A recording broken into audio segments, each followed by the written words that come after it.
When I'm at work, I get a lot of this. Thank you, have a nice Christmas, lovely Christmas, Merry Christmas, a lot. And my response is, yes, and you. But I'm not going to have a Merry Christmas, am I? I'm not going to have a fantastic Christmas. I'm not going to have a happy Christmas. And a lot of people exchange things, obligatory niceties and the exchange of wishes. But there is no profound meaning to any of it. They will say this to you simply because it needs to be said.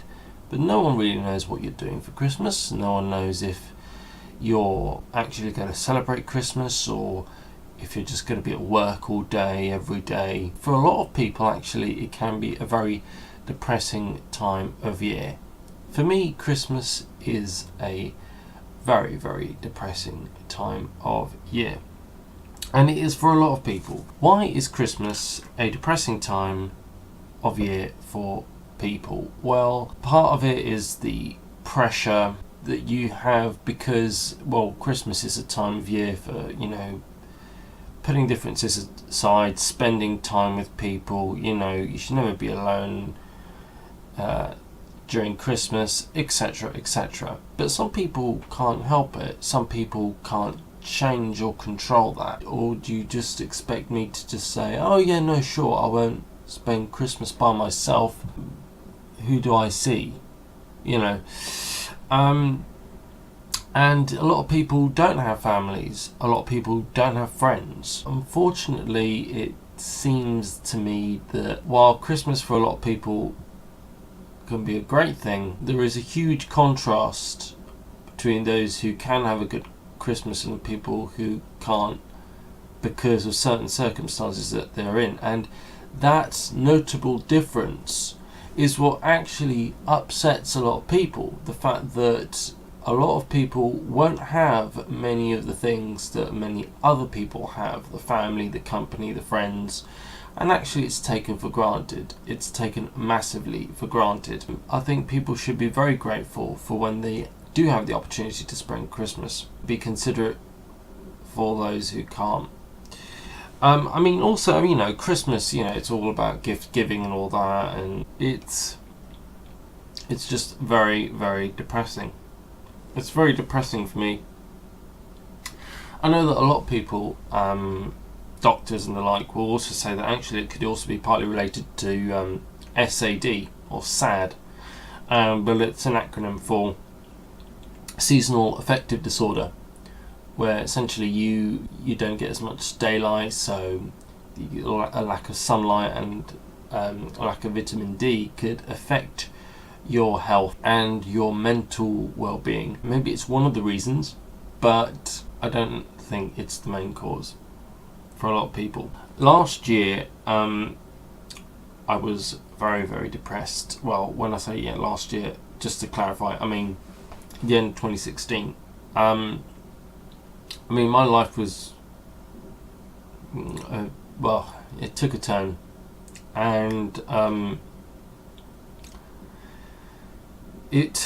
for me, it basically showed me things that I could have, like having friends and spending time with people. I realised that at the end of the year, my social life was actually in pieces because I never really had much of a social life before the end of 2016. I was very depressed. I was depressed for 4 years because I was in deep depression since 2012. For me, the best thing to do was isolating myself, and then afterwards I realised, actually, that was a very bad thing to do, and the outcome was that I realised that my social life was all in pieces. I'll read to you a Reddit post that I put up in the depression subreddit. So, I've had an awful build up to Christmas. I wasn't really looking forward to it, and as I got closer to today, I felt that I was becoming more disconnected with the people I tried to be closer to. Open bracket, friends and relatives, close bracket. The fact that I can't even stay frequently in contact with anyone upsets me. It upsets me because of the isolation. I get anxious with people who are unwilling to commit to staying in contact by either not initiating a conversation or returning messages. This annoys me, and it annoys me more that I appear as if I'm not worth anyone's time. Yes, of course, I can't tell anyone what to do, and I should move on. I should not place my hope on failed friendships. The trouble is that I've used many opportunities to try and make new friends. I've exhausted all the means to try and find new people I have in common with, and moving on from my existing so-called friends will take me back to ground zero. Ground zero was where I was before 2017, or before the end of 2016, as I've said. I was isolated but comfortable with it. Now I'm depressed because I can see the state that my social life is in. Not good, in brackets. I want to return to the way I was. I was able to be isolated and not worry about what other people thought about me. Should I go back or remain in limbo? I think that, well, I'll be honest, when I said that I was in a really low mood, but not as bad as I was towards the start of this December, because my mood really badly dropped. 2017 has been a very big, it's been a very, not depressing, but a very frustrating year for me, because I've been very anxious and I've been very worried about the friends that I've had, that I've made over the past year or so, and it's not made me very well. So that's what being pulled out of isolation for such a long time can do to you. When I made this revelation at the end of 2016, I was feeling very suicidal, and I was thinking of killing myself on Christmas Eve. I felt very bad, and then this December I was feeling very suicidal again at the start of the month. So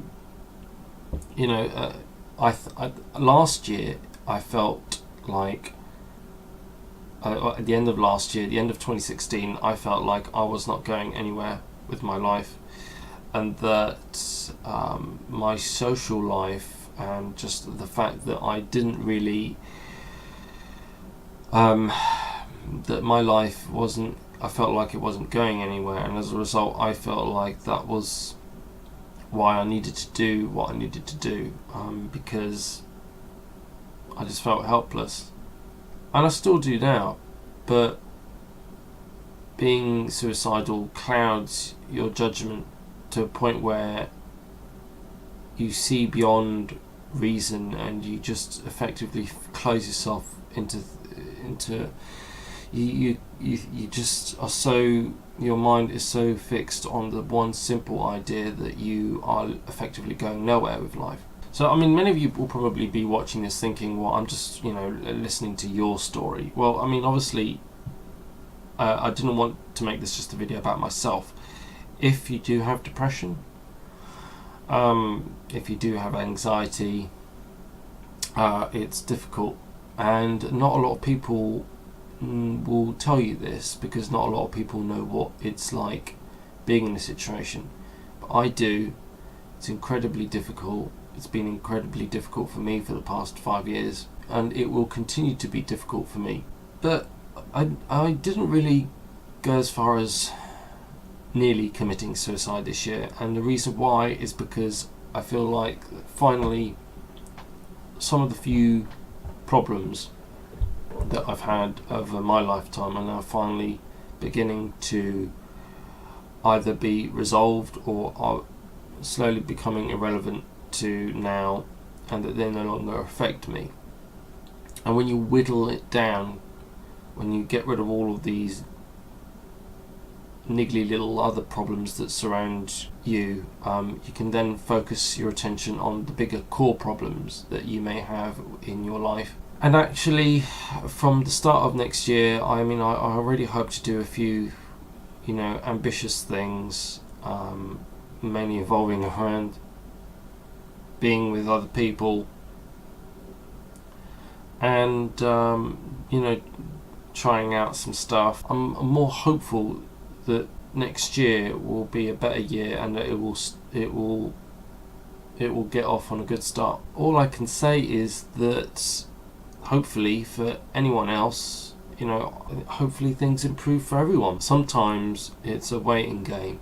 So where does my life stand in 2018? Well, for starters, my social standing with people appears to be that I've made a few acquaintances, a few friends, but they didn't turn out very well, partly or mainly because of me. There are a few things that I hope to do next year, some projects. I do have some goals that I want to try and pursue, so hopefully I feel a bit better next year, and that's hopefully where my life will take me.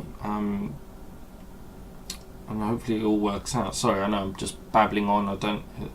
What I'm saying doesn't probably even make sense. On that Reddit post, I got one comment. The response is this: you build a foundation, the tower gets smaller the higher up it goes. You cannot be real friends with everyone. Maybe you will know who is your true friend. One is enough to end all the bad that is in the world. Yeah. I to be honest, I've never had any close friends or true friends that I would get on with really, really well. I've never had someone who gets me, but I can be hopeful. We'll have to wait and see. I hope that next year is a better year for a lot of people, and if you do have issues with anxiety and depression, you need to remember that there are people out there who do care. The best thing you can do is just make yourself known to other people. As in, it's always good to make acquaintances, and it's always good to make friends, however difficult it may be. So yeah, thank you very much for watching.